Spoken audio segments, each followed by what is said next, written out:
Shalom wilujeng enjing kasadayana. Urang panjatkeun puji sareng syukur ka Tuhan Yesus nu atos masihan kesempatan sareng kasehatan.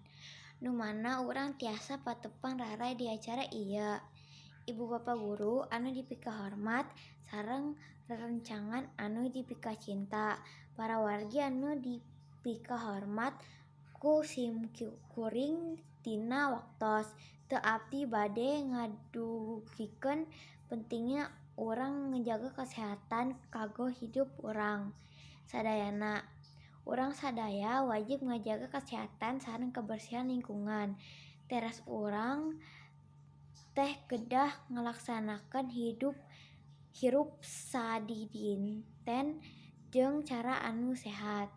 Misalna meresihkan awak pas urang keur ibak, meresihkan kuku, nyikat waos anu rutin, jeung sajabana tah eta teh contoh cara hidup nu sehat.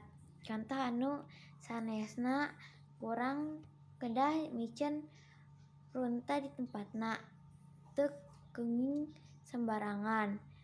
Terus lamun ngiduh ulah di mana wae batuk atawa bersin ge kudu nutupi bahan ambeh henteu nularkeun virus ka batur.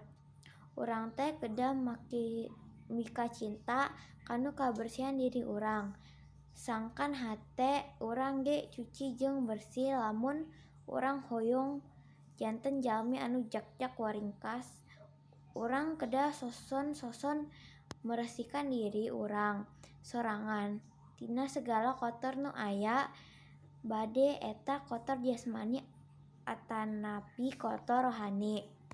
Upami meresihkan kotor jasmani, urang teh kedah mineng mandi, meresihkan lingkungan, jeung segala kotor anu bisa nyebabkeun nyakit di diri urang. Tuluy kumaha lamun bade meresihkan kotor rohani. Carana nyaeta urang kudu ningkatkeun keimanan urang jeung ibadah ka Gusti.